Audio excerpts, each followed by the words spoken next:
first annual Jimmy Kimmel LA Bowl in SoFi Stadium in Inglewood. 10-3 Utah State, the reigning Mountain West champs, will take on 7-5 Oregon State. The Beavers are a 7.5-point favorite here, over under 67.5. This game will be played 7:30 Eastern on ABC. Motivational edge, I'd say even. Look, Utah State was quitting the program last year, one of the worst years ever. They exceeded expectations this year. They're obviously going to care here under Blake Anderson. And this is their 9th bowl game in 11th years, for what it's worth. Oregon State, I mean, they haven't won a bowl game. This is their first bowl game since 2013. They haven't been one. This is big for the program. So I think both will care. For what it's worth, Oregon State linebacker Avery Roberts, he led the Pac-12 in tackles. He will miss this game due to surgery. And their second leading receiver, Trayshawn Harrison, will miss the first half after getting ejected for a fight against Oregon. Look, Utah State, I said it before the Mountain West Championship against San Diego State. Little did I know San Diego State would have a massive COVID outbreak and would be without a lot of key players and down 25 guys. But I think that the Utah State team's a fraud. I still think that. Logan Bonner's been great. Look, they have great receivers, especially Tompkins, but this team just, anytime they've stepped up in class, I just haven't been impressed. I mean, they got blown out by Boise, blown out by BYU. Miracle comeback wins against Washington State, Air Force, UNLV. They, get really lucky late. Their quarterback gets hurt. Colorado State misses a field goal to win it. Hawaii, New Mexico State. None of these teams can run the ball, by the way. San Jose State. They get blown out by Wyoming, who puts up 600 yards at New Mexico, down there like their 7th string quarterback. Then they play San Diego State, who also has no offense and can't run the ball.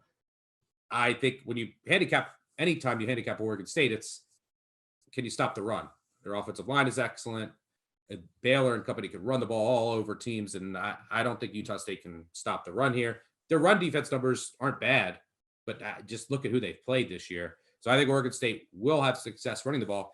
And then on the other side of the ball, Utah State cannot run the ball whatsoever. Now, they don't really want to run much, but the strength of the Oregon State defense is their secondary. You want to be able to run on this Oregon State team. I think that's the weakness of their defense, that underbelly of the defense. I think they could be vulnerable against the run. So I think this sets up as a good matchup for Oregon State. I think both teams do care. I think this line is super low for where I project it and my thoughts on Utah State, but maybe Logan Bonner and Tompkins and company will come out here and shred. But I just think Oregon State will be the team that can more consistently move the ball on the ground, and their secondary is a strength of their defense, which is huge against Utah State. Any thoughts here on the Jimmy Kimmel LA Bowl? Jimmy Kimmel LA Bowl. I actually took Utah State in the confidence pool. Low confidence, I think straight up that they can win this game. And when Oregon State's defense has so many bad numbers and you lose your top tackler, I think that's a pretty big deal. Fair. And I mean, let's clean up a couple other things with injuries on the offensive side of the ball. The questionables are backup running back Deshaun Fenwick, not nearly as elusive or breaking tackles, but starting left guard, Jake Levengood, he's also questionable for this game. I believe he had 346 snaps at left guard this year. So there's injuries on both sides of the ball here for Oregon State. And then if you want to get into trends, I know I've kind of mentioned this on the podcast, but I think there is a thing about preparing your team to travel on the road. Oregon State 1-5 against the spread away from Corvallis. Utah State 6-1 against the spread away from Logan. So one of these teams is way more comfortable on the road here. So we'll see how that plays out. My PR is at 9. I mean, I haven't put any money down on this. I'm waiting because the number keeps steaming and it's just going to sit in a dead zone here. I think that there's going to be Oregon State money coming in up till kick. So I'm willing to take the last Utah State number before this closes down, which is why I've waited on it. But, once you get past the injuries, Oregon State has been pretty bad on defense and on the road, and defense bottom 10 in tackling, bottom 10 in defending the explosive pass and passing downs, outside the top 100 in sack rate. So when you hear all these things, these tackling grades by the Beavers defense and the Utah State offense is 6th in standard downs explosiveness, and they're 12th in passing downs explosiveness. This team from any down and distance can hit the home run. And it looks like against this Beavers defense, it's going to happen a lot. This tackling grade is so bad that if you could just hit anybody 5 yards down the field, you don't even have to mess with the coverage. You don't have to mess with the secondary. You can hit somebody and then let them do the rest because the tackling grade is so bad. The one stat that really shocked me in this game, which I had to go and relook it up. I was like, did I somehow scrape it wrong? Utah State's second defensively in stuff rate. Well, I didn't know that on defense. This isn't a great rush defense, but they're getting the guys behind the line of scrimmage. So BJ Baylor may get hit early for Oregon State, or he may break a big play, but he's going to get met in the backfield. It's just a matter if he can shed some guys off.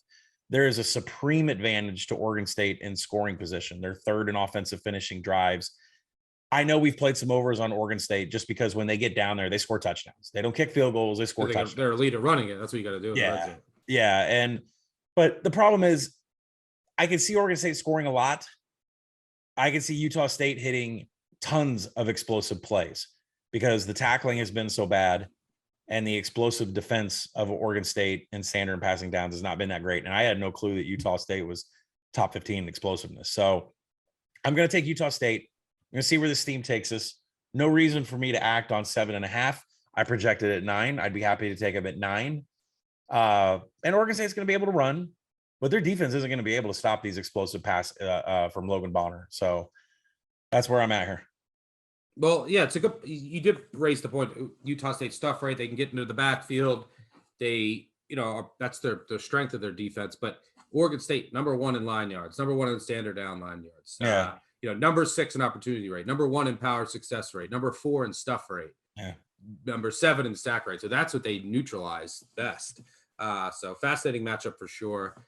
But I think I'm leaning the other way. I think we're on opposite sides there, but or maybe we both get the best. Maybe we both get the best number and it lands in the middle. We'll see. Yeah, there you go.